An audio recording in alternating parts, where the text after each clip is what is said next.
Messieurs et dames, merci de m'aimer déjà. Il y a des familles qui suivent cette émission. Je vous dis merci beaucoup. Mais avant de commencer la deuxième partie, la deuxième version de Critique Info, permettez-moi de vous dire une chose. Le Congolais, nous nous plaignons toujours. Nous nous plaignons toujours. Mais nous n'agissons peut-être pas beaucoup. Je crois qu'il est temps de donner l'importance à ce qui est bien. Pas seulement moi, mais tous ceux qui font le bon boulot. Essayez de jeter un coup d'œil. De toutes les façons, la bêtise que vous voyez sur Internet va s'arrêter. La bêtise que vous voyez sur Internet va s'arrêter. Les émissions que vous voyez, émission Tina, ça va s'arrêter. Dans peu de temps, ça va finir. Les gens vont revenir sur la logique maintenant du travail. Même les questions politiques vont disparaître un peu. Nous allons rester dans les questions de réforme, dans les questions de l'autopsie du Congo, des audits généraux. Ça va revenir sur les questions des valeurs. On arrivera à ces points-là. Parce qu'au Congo, il faut voir, les émissions les plus sales, les mal conçues, les émissions des balivernes, sont des émissions qui ont beaucoup plus de vues. Beaucoup plus de vues. Vous allez voir des émissions genre Alongoli Bilamba, Tikali Mutakala. Les gens vont là-bas. Les gens, les gens aiment ça en fait, en réalité. Les gens aiment ça. Mais ce sont les mêmes personnes qui veulent le changement. Comment vous pouvez vouloir le changement en suivant les choses bêtes? En suivant les choses qui ne vous amènent à rien dans la tête, qui ne vous ajoutent rien.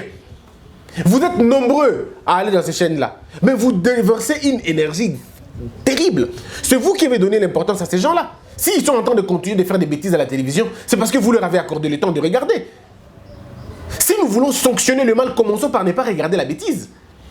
Si vous ne regardez pas la bêtise, vous allez les contraindre à s'adapter. Eux, ils vont quitter la bêtise, ils vont commencer à vous offrir le bien. Parce que nous sommes dans une lutte de bien. Ils vont maintenant vous chercher. Ils disent non, bateau, il faut que ça va bien parce que comme bien. Une société exigeante a des élites sévères, des élites sérieuses. Mais une société qui n'a pas d'exigence, eh bien, il a des troubadours, il a des turiféraires, des tambourineurs, des codataires, des obséquieux au sommet de l'État. C'est pourquoi vous allez voir au Congo, on joue avec vous, même là où il ne fallait pas jouer avec vous. On blague avec vous, même là où on ne pouvait pas blaguer avec vous. Vous pensez vraiment si on était dans une société exigeante, Monsieur Tchibala allait avoir ces histoires-là? Tchibala aurait dit ce qu'il a dit là? Si on était dans une société des vigilants. Est-ce que vous pensez qu'il peut faire ça chez les talibans là-bas? Vous pensez qu'il peut faire ça en Arabie Saoudite? Vous pensez que monsieur peut faire ça en Irak ou en Iran? C'est ce qu'il a fait là, le décret qu'il s'est octroyé. Vous pensez qu'il pouvait le faire? Non, il ne pouvait pas le faire. Il ne pouvait pas le faire. Parce qu'ils savent que s'il le fait, en tout cas, la réplique du peuple va être dangereuse. Mais chez nous, au Congo, bon, quelqu'un était pauvre hier, il devient riche aujourd'hui, on s'en fout. On s'en fout. Et on a trouvé une logique qui paye à eux. Non, il n'y a pas de qui paye à eux. Dans un État, qui paye à eux, ça n'existe pas. Dans un État, c'est un lien de redevabilité. Quand vous gérez, vous devez donner. Vous devez dire aux gens ce que vous faites. On doit vous contrôler quand même. Ce n'est pas votre royaume, c'est une république. Donc je crois que c'est à vous de nous aider à faire mieux les choses. Si vous ne nous aidez pas, on est foutu. On est foutu. C'est pourquoi je vous demande de vous abonner massivement et surtout de propager ces vidéos. Sur Facebook, sur YouTube, sur WhatsApp, faites-le. Vous appelez ça encore en anglais encore? Snapchat, si c'est quoi là? Mettez. Hein? Mettez ça dans les vidéos, mettez. Permettez aux autres d'écouter, hein? De faire les bonnes choses. Parce que là, nous sommes encore au début, mes frères. Nous sommes à notre 32e jour, si je ne me trompe pas. 32 ou 33e jour. Donc on n'a pas encore 2 mois. On n'a même pas encore fait 2 mois. Mais voilà le résultat qu'on a déjà. Parce que les gens ont compris qu'on avait peut-être une certaine ligne de conduite. Mais nous voulons que vous puissiez être vigilants, sévères avec nous, pour que nous ne puissions pas nous écarter de la ligne. Parce que notre ligne, c'est d'arriver vraiment, d'avoir un très grand média au Congo, un média d'éducation. Toutes nos chaînes de télévision au Congo ont échoué dans l'éducation du peuple. Ils ont échoué. Elles sont tombées dans le piège de la politique. Oui, parce que la majorité des chaînes au Congo, vous allez vous rendre compte que les politiciens sont à la tête de ces chaînes-là. Ces chaînes appartiennent aux politiciens et ils s'en servent pour 2 choses. La propagande, pour leur propagande, pour asseoir leur idéologie et pour détruire leurs ennemis politiques. Rien à voir avec le social, rien à voir avec l'éducation. Les éducations viennent en suppléance. Mais nous voulons avoir un média d'éducation. Parce que le Congo de demain, ça sera l'éducation. l'éducation, la formation, l'instruction. Quand nous avons un système éducatif qui a tué le civisme, qui a tué la morale, qui a tué l'éducation physique, qui a tué tout ce qui peut anoblir le corps, l'âme et l'esprit, quand on l'a détruit, c'est fini, on est foutu. Voilà pourquoi il faut travailler sur ça.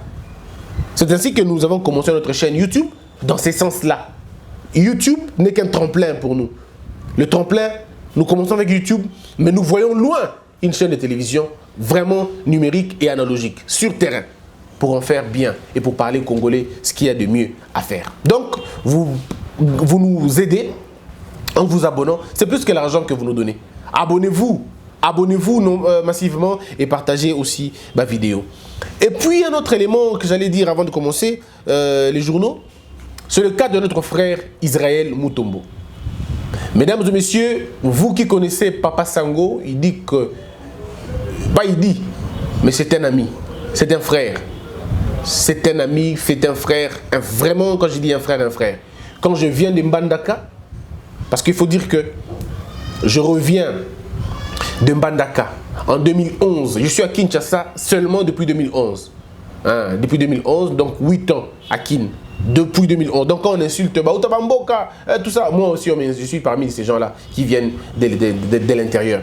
Je viens de l'Équateur, de Mbandaka, où j'ai passé toute ma vie là-bas. Une bonne partie de ma vie parce que je suis né à Goma. Mais regardez que quand je viens à Kin, après être refusé dans beaucoup de chaînes pour mon appartenance tribale, ils ont dit que j'étais équatorien et que j'avais menti à l'Équateur, il n'y avait rien. Dans Kosabango, dans l'Équateur, derrière le côté, j'ai menti alors que j'avais fait 5 ans d'expérience à la télévision, pardon, à la radio et quelques mois à la télé à l'Équateur. Ils ont dit que c'était faux, j'avais menti. Donc j'étais obligé, soit de changer, d'utiliser la province de ma mère. Ça veut dire que je viens du Nord Kivu. On pouvait peut-être me comprendre, mais j'ai dit non. Je pris mon Équateur là, je l'ai mis en gras. Je suis allé avec à Africa, comme on appelle Africa TV. Mais c'est là ce qui était grave. C'est que je viens de l'Équateur avec une mentalité des Équatoriens. J'arrive à Kin, je trouve Israël Sango. Quand je suis allé à l'Africa TV, le jour où je dépose ma candidature, il était là aussi. Le jour où on devait nous faire passer les tests, le casting, on était là aussi. Alors il était bien habillé comme toujours. Moi, je viens de l'Équateur, je ne sais pas comment. D'abord, je ne savais pas comment m'habiller. Mais je n'avais pas l'argent pour m'habiller, pour m'acheter les vestes qu'Israël avait. Je n'avais pas ces moyens-là. Ah, je me rappelle encore, tout petit que j'étais, je ne savais pas comment faire. Alors, pour faire bien, je suis allé emprunter une veste d'un ami. Lui aussi l'a emprunté de son grand frère. Alors, une veste qui pendait jusque là. T'as la veste, une col, une cravate dans le cabou. Alors, je viens. T'as l'affilage, parce que mon père a un affilage tiers, quoi. Et donc, moi, je voulais mettre mon affilage là. Oh, mais le fil là. Parce que nous, à l'Équateur, on appelle ça Mokundo. On appelle ça Mokundo tiers. Ah, ouais. Okundo, j'arrive. Et Israël me voit. Je crois qu'il pouvait se moquer de moi un peu. Il dit, mais garçon, là, tu sais qu'on l'a dit ça. Et je vois encore son sourire. Israël, mon ami, tu es vraiment un frère pour moi. Alors, il me dit, viens, Christian Naye. Quitte un filage, j'habite. Et un filage, quitte ça, mon dame. Alors, j'avais honte, hein. Parce que déjà, le pantalon n'était pas le mien, la veste n'était pas la mienne, la chemise c'était, oui, les chemises qui en gamme, mais col mounéné alors. En fait, moi dans ma tête, j'étais sorti bien quoi. J'étais bien habillé, mais quand j'arrive, je rencontre des amis de Kin. Ah non. Je dis, filage là, chaussures bien cirées, tout ça, bien habillé. Ouf, qu'est-ce que je fais ici? Et je n'avais que ma tête. Je n'avais rien d'autre, pas d'appui. Quand le DG sort, elle me regarde, la DG, elle me regarde, non, ça pas tout. Ce gars, certainement, il est venu d'une province. Et quand il m'appelle, dit, tu viens d'où? Je l'ai tout de suite dit, je viens de Mbandaka. Il me dit, mais Mbandaka, oui. Je dis, oh, Mungala. J'ai dit, oui, je suis Mungala. Est-ce qu'il y a un Mbandaka là-bas? Il y a des... J'ai dit, oui, je lui ai montré mon CV. Il dit, oui, j'ai vu ton CV, il est bon et tout. Ben, vous voyez, quelqu'un ne veut pas te dire, mais comment tu es bien comme ça? Et puis il dit, ok, on va faire un casting, on parle de la démocratie. J'ai dit oui. On est allé, on a parlé de la démocratie. Et moi, comme j'étais déjà, j'ai fait le droit en première année, deuxième année, troisième année en Mbandaka. Donc la question de la démocratie, je la maîtrisais. Et on parle avec Israël, on le fait. On a été les deux à être retenus le même jour. Israël et moi, on est retenus. Et bizarrement, on n'avait pas fait l'IFASIC nous deux, mais ceux qui avaient fait l'IFASIC avaient échoué. Ils ont raté ce test-là, j'ai compris que c'était une question juridique, ils n'ont pas pu répondre. Et moi et Israël, on est restés. Et c'est là qu'Israël me dit, Christian, là t'as bohé, hein, l'ongo la vestoyo, l'obisukoye, changé. manière nayo. Mais alors Israël, c'est pas terrible, hein? Israël nous faisait des choses là-bas. Veste centré. Tu dis, mais ouf, on est foutu. Et moi, j'étais au home. J'étais au home parce que de toute façon, je n'avais pas de famille à Kin, donc je ne savais pas aller chez qui. J'étais obligé de rester au home et vivre là-bas d'ailleurs, au home. Et qu'est-ce qu'on faisait avec Israël? Quand on sortait, je l'accompagnais. Lui, il ne savait pas, mais moi, je savais. Je l'accompagnais. Je l'accompagnais acheter le pain pour ramener chez lui à la maison. Et quand il achetait le pain, comme il est quelqu'un de civilisé, il achetait aussi le pain pour moi. Lui, il ne savait pas que le pain là m'aidait à manger. Parce que je n'avais rien d'autre à manger après.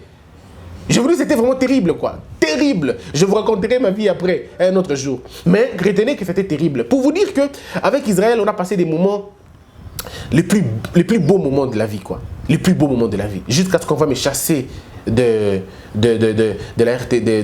TV pour mes positions.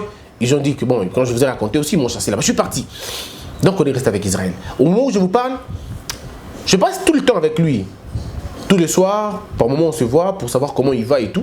Aujourd'hui, Israël va bien, mais il a un problème au niveau de son pied, je crois. Il ne sait pas marcher convenablement. Donc, il aurait dû commencer son émission aujourd'hui, mais il n'a pas pu le faire parce qu'il est malade. Alors, je vous demande, mes frères et sœurs, témoignez-lui de votre amour. Israël, c'est quelqu'un de très bien. C'est quelqu'un de très sympa. Il communique toujours la joie. Ce n'est pas un saint, ce n'est pas un homme parfait. Il a des défauts. Mais en tout cas, c'est quelqu'un de bien. C'est quelqu'un de très humain. Alors je vous invite, mesdames et messieurs, à l'aider. À l'aider. Et vraiment à l'aider. Si vous pouvez l'appeler, ça va être ça va être vraiment un plaisir. Et c'est vrai qu'il ne m'a pas mandaté de le dire, mais je le dis parce que je le connais. Si vous pouvez l'appeler, un monsieur m'a appelé, un monsieur m'a appelé, il m'a envoyé 200 $ à donner à Israël. Et c'est ça que je suis en train de faire tout de suite après l'émission. Donc je vous invite, mes frères et sœurs, à l'appeler. Ne serait-ce que pour le réconforter, pour lui demander d'aller. Parce que même s'il ne me le dit pas, mais tu sens comme une sorte de peur. On n'a pas peur quand les policiers nous poursuivent. On n'a pas peur parce qu'on sait les identifier. On sait les poursuivre, mais pas quand c'est une foule qui te suit. Pas quand c'est une foule de civils qui te poursuit, ça on ne sait pas. On ne sait pas quand le mal arrivera. Donc, s'il vous plaît, si vous avez le pouvoir de l'aider, faites-le. Si vous avez la possibilité de l'appeler, faites-le. Ça va être un grand plaisir. Merci beaucoup. Je sais que mon histoire a fait plaisir à beaucoup de personnes qui voulaient en savoir un peu plus. Je donnerai des choses comme ça, vous allez voir ça. Notre chaîne YouTube va prendre une nouvelle allure à partir de la semaine prochaine. Parce que notre plateau va être fait dans peu de temps. Quand on finira avec notre plateau, nous pouvons maintenant travailler sur autre chose. Autre chose, ça veut dire des émissions comme Bongwana, où je mettrai vraiment mon âme et mon esprit là-bas. Bongwana, c'est vraiment notre campagne. Notre campagne, on va le faire. Ainsi s'achève cette petite partie sur les hommes. Maintenant, parlons des journaux. Les baromètres titrent Félix Tshisekedi piégé déjà. Et puis, Fachi, superstar en Angola. Il est vrai, messieurs et dames, les Congolais vivant en Angola ont accueilli avec triomphe Monsieur Félix Tshisekedi. Les gens l'ont applaudi, acclamé, on l'a accompagné jusqu'à son hôtel. Et déjà qu'il est en route pour Nairobi, et il va continuer, après il reviendra au Congo-Brazzaville, et puis ça sera à la fin, il va revenir à Kinshasa. Ça va être dans le cadre de sa première tournée en tant que président de la République. Il a vu des choses, il a entendu des choses, je crois qu'ils se sont dit des choses assez intéressantes, mais nous continuons à rappeler que la force d'un État, la force d'un pays, c'est sa production, c'est la qualité de sa production. Nous avons aussi Félix Tshisekedi piégé déjà. RTL, Vodacom, Orange, Africell. Messieurs et dames, soyez-en rassurés. Ces réseaux de communication au Congo se comportent comme des rois. Ils se comportent comme des dieux. Je peux vous dire la vérité, ce réseau se permet de nous voler nos unités sans nous avertir. Beaucoup de Congolais pleurent sur la question. Au Gocha 200 unités, le téléphone boué et quotité. Et on ne te rembourse pas. On ne te rembourse pas. Ils ne s'excusent pas non plus. Et il y en a comme ça, beaucoup de Congolais qui souffrent de cette question-là. Mais personne n'en parle. La loi protège les consommateurs, mais j'ai comme l'impression que ces gens se foutent de nos lois. Déjà, pour engager les Congolais, c'est difficile. Ils travaillent avec des sous-traitances. Les sous-traitances qui ne sont ici pour nous qu'une sorte d'exploitation de l'homme par l'homme. Ces gens n'ont pas le temps de vous engager. Leur structure, leur manière de travailler, vous n'allez pas vous rendre compte. Ça veut dire qu'ils ont bloqué le fonctionnement même d'un État. Ils ont bloqué, ils ont empêché à ce que la poste puisse fonctionner convenablement. Et nous connaissons comment ça se passe, des royalties, on connaît comment ça se passe. Des pots de vin, par-ci, par-là, bloquant la poste. La poste ne peut pas travailler, la poste se meurt parce que les réseaux de communication sont là. Et même si on ne le dit pas, nous ne savons pas combien ça paye au trésor et c'est quoi la traçabilité de ces choses. Nous ne savons pas comment, pourquoi ils font monter leur prix. Tout ça, c'est eux-mêmes qui savent. C'est eux-mêmes qui savent. Vous avez entendu ici un ministre de télécommunications qui avait un sérieux problème. Sérieux problème, parce qu'il fallait discuter avec ces réseaux de communication. Mais lorsque vous intégrez les organigrammes de ces chaînes, vous vous rendez compte que les politiciens eux-mêmes, alors les grands politiciens eux-mêmes, sont des actionnaires majoritaires dans ces entreprises.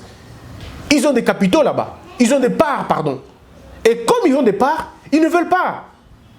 Ils ne veulent pas que leur entreprise souffre de certaines exigences. Et je vous amènerai tous les documents pour vous faire comprendre, parce que notre but, c'est celui-là. Je vous amènerai les documents où vous allez comprendre. Alors, on dit, le président Fachi est-il déjà tombé dans le piège des télécoms à l'instar des dignitaires de son prédécesseur? La question vaut son pesant d'or, mais la réponse est encore difficile à donner. Diplomatie oblige, il ne pouvait que faire mine d'écouter leurs argumentaires avant de les plaire par les jeux du contrôle de la société agit. Toutefois, étant donné qu'il vient d'arriver, les connaisseurs de la réalité des NTIC en RDC lui font savoir que ces opérateurs, en raison de leur déclaration de faux bilan déficitaire chaque année, occasionnent un manque à gagner de 40% et à prélever sur leurs bénéfices. Vous vous rendez compte? Et là, c'est seulement des chiffres officiels. Mais ces entreprises, mes frères, vous n'avez aucune idée. Combien paye-t-il le Congolais? Combien paye-t-il le Congolais? Et combien gagne-t-il? Personne ne sait aujourd'hui nous dire exactement combien gagne-t-il et combien perd-il. Pardon, paye-t-il le Congolais? C'est compliqué au Congo. C'est vraiment compliqué. Voilà pourquoi nous demandons au président de la République d'essayer de revoir là-bas, de regarder, d'avoir un œil là-bas. Et l'avantage avec nous, c'est que nous avons des experts, des gens qui sont à l'étranger, oui, qui travaillent dans les NTIC. Nous avons des ingénieurs, nous avons des savants congolais qui vivent à l'étranger. Le chef de l'État, M. Félix Tshisekedi, doit appeler ces gens-là, doit appeler l'expertise internationale si c'est possible. Il y a des Congolais qui sont à l'étranger, qui sont en Europe, qui sont au Mali, qui sont partout à travers le monde, mais qui connaissent le fonctionnement des réseaux de communication. Et il faut voir comment Orange fonctionne en Europe. Sous quel régime Orange fonctionne en France? Sous quel régime Orange fonctionne au Congo? Il faut voir sur quel régime les sociétés de télécommunications vivent à l'étranger, exercent à l'étranger. Il faut simplement transplanter les conditions pour les amener ici, afin que ça bénéficie aux Congolais. Je crois humblement que le temps où ces gens-là piétinaient, maintenant, il faut un travail important. Il faut un recrutement sérieux. Voilà pourquoi je dis que le recrutement sérieux est très important. Maintenant, il faut recruter à l'intérieur comme à l'extérieur. Vous voulez construire des routes? Oui. Appelez ceux qui sont à l'extérieur ou ceux qui sont à l'intérieur. Faites un casting, un vrai casting basé sur les compétences. Pas basé sur les familles, pas basé sur la politique, pas basé sur les tribus, mais basé sur la compétence. Si un Congolais vivant à l'étranger, à double nationalité, on s'en fout. S'il est belge ou congolais, mais il vit à l'étranger, il est congolais d'origine, et qu'il est très fort, c'est un savant, nous avons des gens à la NASA. Nous avons des gens dans les grandes entreprises de téléphonie à l'étranger. Nous avons ces gens-là, ils vivent là-bas. Ce sont des savants, des intelligences. Que Félix Tshisekedi les appelle.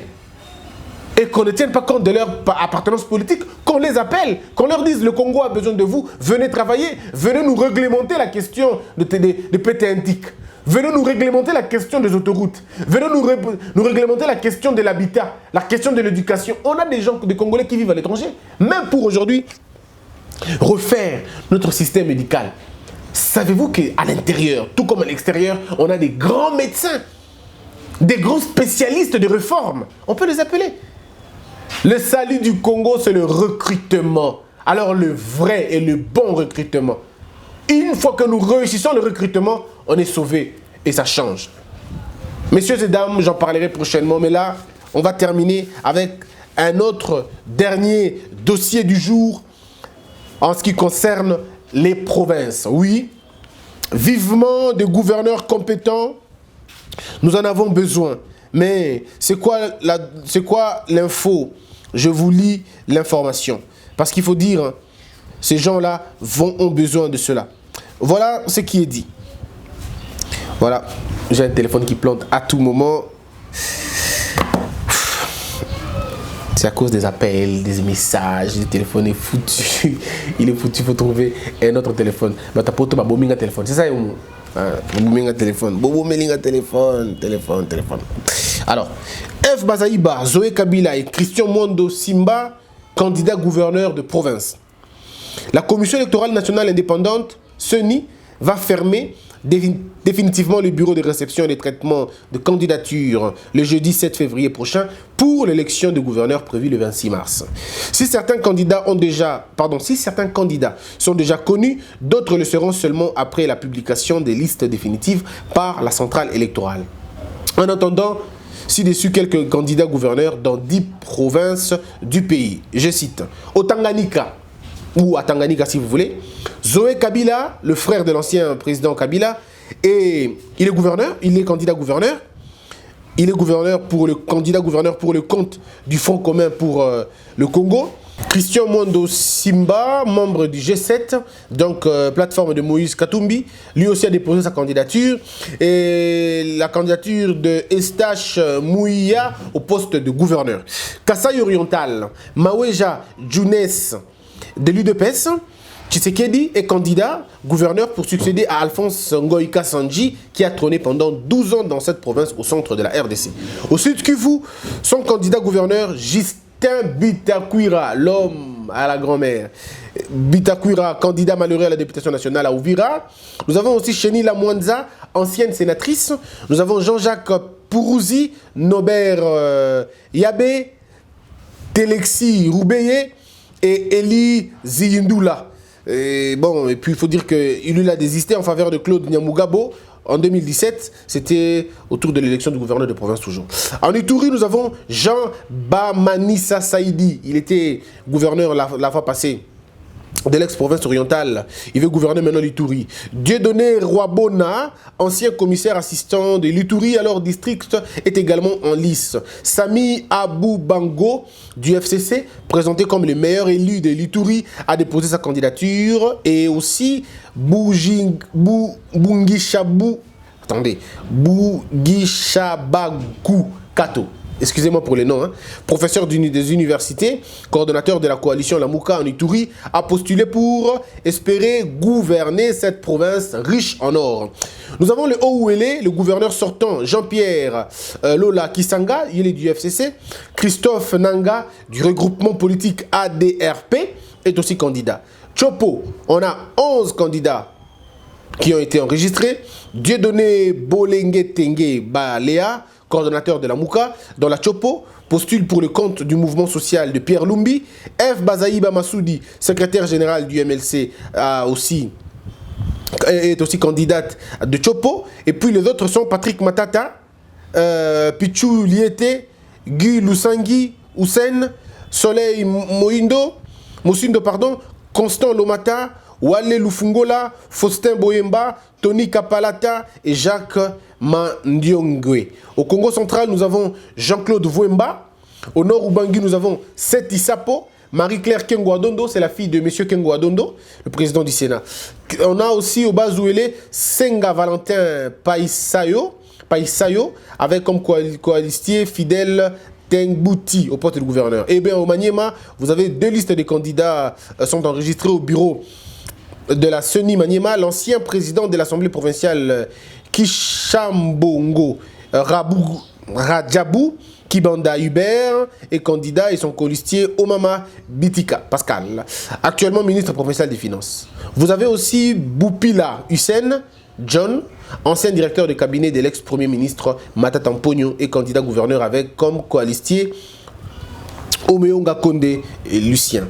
Vous avez Lomami, voici le nom de quelques candidats gouverneurs. Moulenda Mbo Jean-Pierre, Christophe Nkolomoyi Ndjibou, Bruno Kazadi Boukassa, Hippolyte Matondo Bouéboué. Et puis ces listes sont fournies, comme on a dit, par l'actualité.cd qui a finalement nous donné les noms là. Mais il y a aussi M. Kalev, ancien directeur général de l'ANER, qui lui aussi est candidat gouverneur dans une des provinces. Messieurs et dames, laissez-moi vous dire une chose. La question qu'on se pose,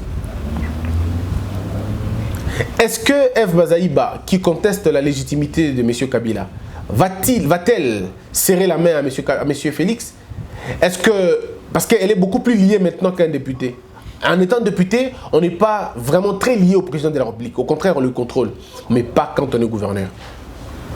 Pas quand on est gouverneur. Quand on est gouverneur, on est sous les ordres du président de la République. Oui. Et notre loi, à l'époque, on avait donné la possibilité à M. Kabila de révoquer un gouverneur. Il l'avait fait. Donc je crois humblement que Mme Bazaïba, soit, je ne sais pas qu'est-ce qu'elle va faire, parce qu'elle va être soumise à ça. Soumise à ça, ça veut dire, quand M. Félix viendra, elle va l'appeler Monsieur le Président de la République. Elle devra rendre de compte. Voyez-vous ce que ça veut dire? Donc ça va être quand même assez compliqué. Mais au-delà de cela, qu'est-ce que les Congolais ont besoin? Encore une fois, les provinces sont riches. Aucune province du Congo est pauvre. Toutes ces provinces sont riches. Il faudrait que les gouverneurs soient d'abord les acteurs et les auteurs du développement.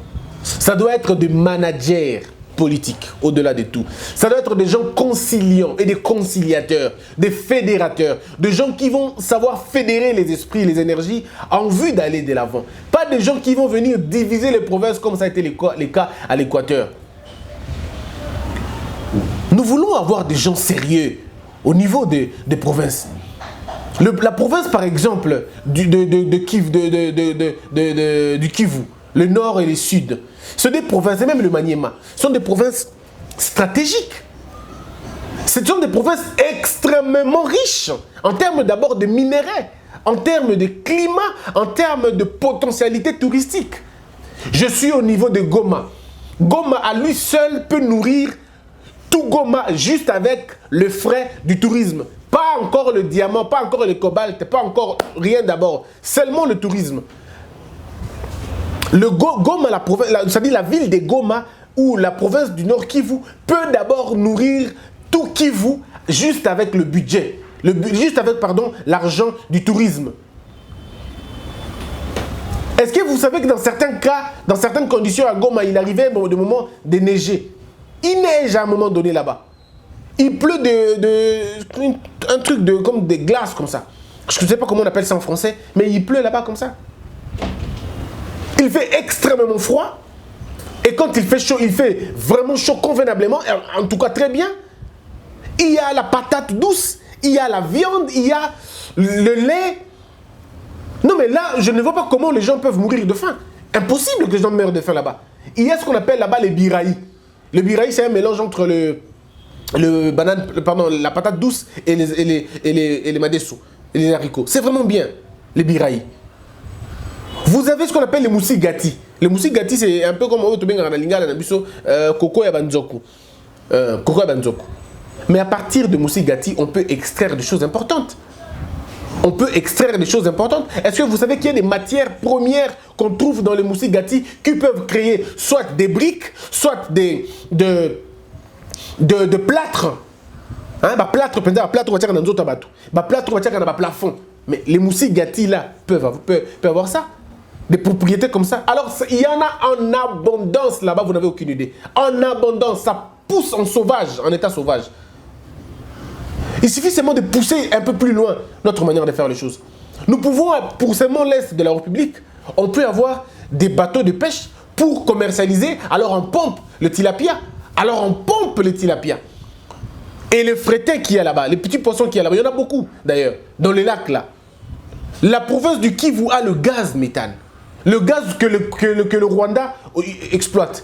Si vous avez un bon gouverneur qui comprend, c'est vrai qu'il y a des compétences nationales et des compétences réservées aux provinces. C'est justement trouver quelqu'un de sérieux Quelqu'un qui est manager, qui sait qu'est-ce qu'il peut offrir aux autres. Ça sera fini. La province de Kinshasa. Oui, cette province de Kinshasa qui a été finalement transformée en poubelle nationale.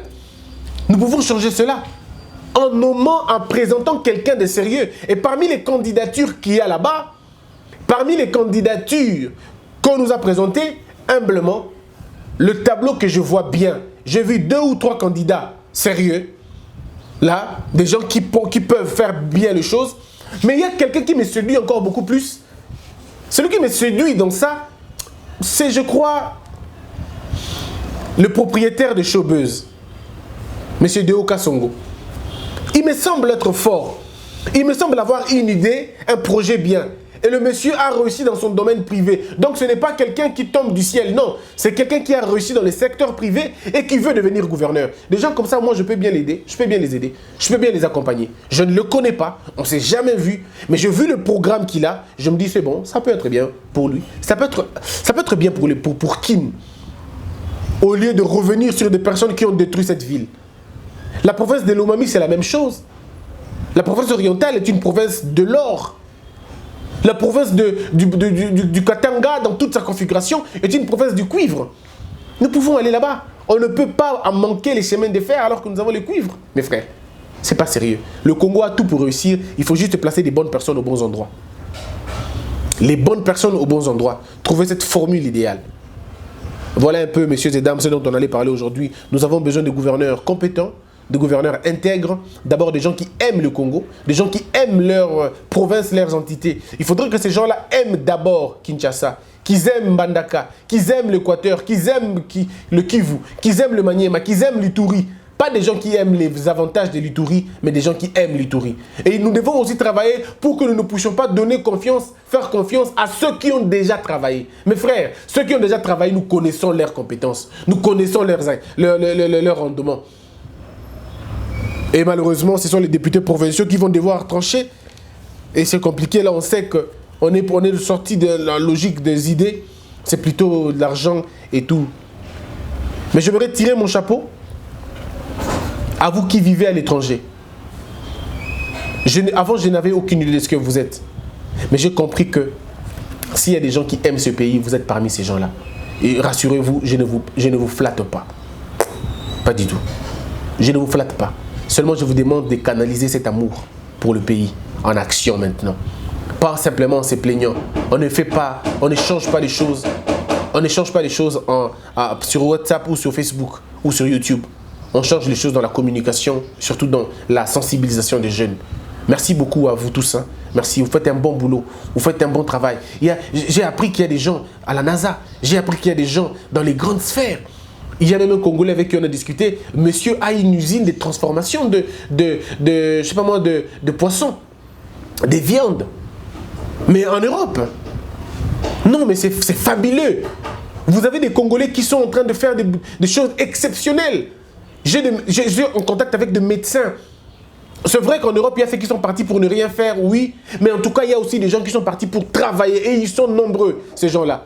Et ce sont eux qui suivent ces émissions. Merci beaucoup à vous en tout cas. Ne vous fatiguez pas. Ne vous fatiguez pas. Tenons-nous la main dans la main. Je vous ai toujours dit, si vous pensez que je me suis égaré de quelque chose, n'hésitez pas. Au lieu de m'insulter, appelez-moi. Dites-moi ce que vous voulez qu'on fasse. Nous allons travailler. Le but que nous avons, c'est faire la synergie. Vous qui êtes à l'extérieur et nous qui sommes ici, mettons-nous la main dans la main pour changer les choses. Je vis des intellectuels organiques à l'étranger. J'ai parlé avec des intellectuels avérés à l'étranger. Non, vous n'avez aucune idée, vous ne savez pas combien je suis content. Au fond de moi, je me dis, oui, on a encore à espérer. On a encore, le Congo a encore une chance. Grâce à vous.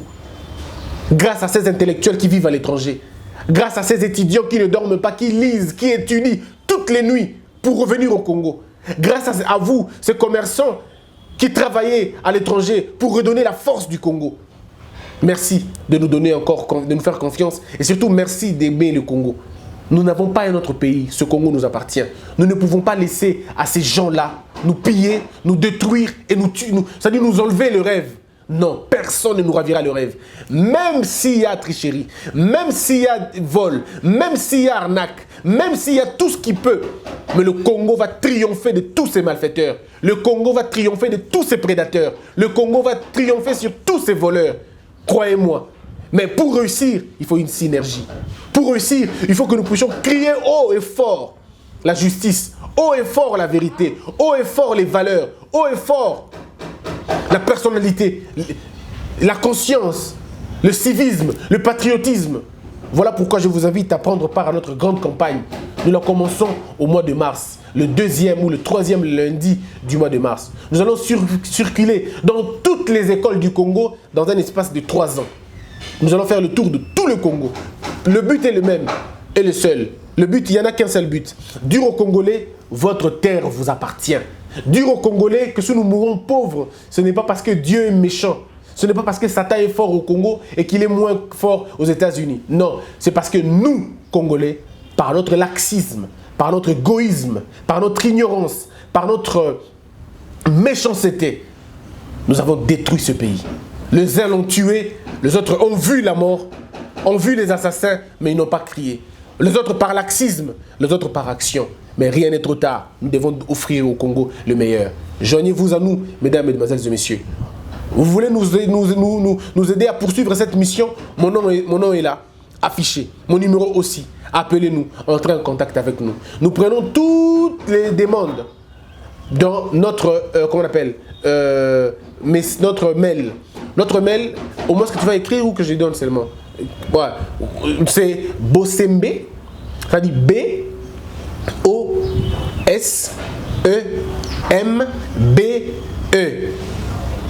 Et puis vous mettez C, vous collez ça, hein? Bosembe avec C à la fin de E.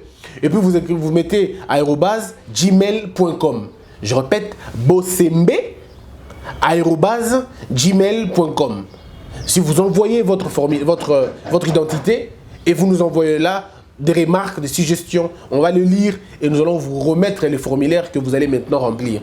Donc vous nous envoyez vos mails par ce mail-là, pas sur WhatsApp parce qu'on a eu du mal à récolter tout ça. Vous nous envoyez le mail et puis voilà, vous allez afficher. Hein. On va afficher le mail là-bas, on va afficher le mail, vous nous envoyez cela, ça va aller. Mes frères, si vous avez des idées, faites-le. Parce que le Congo de demain, c'est nous. Le Congo de demain, c'est vous. Nous sommes votre Missou Awa, vous êtes notre Mankolo là-bas. Donc voilà comment ça va se passer. Déjà, tout à l'heure, vous allez suivre un autre numéro sur le pardon et je vais vous retrouver prochainement. Merci beaucoup, c'était un grand plaisir. Abonnez-vous massivement, partagez la vidéo.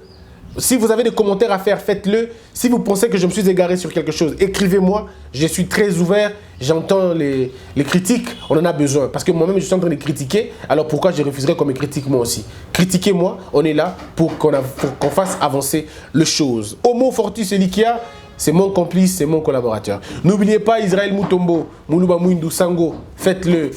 Ça sera un grand plaisir. L'amour est en Dieu. Dieu est amour, paix dans le monde. Que la paix quitte nos esprits et que Dieu bénisse les RDC.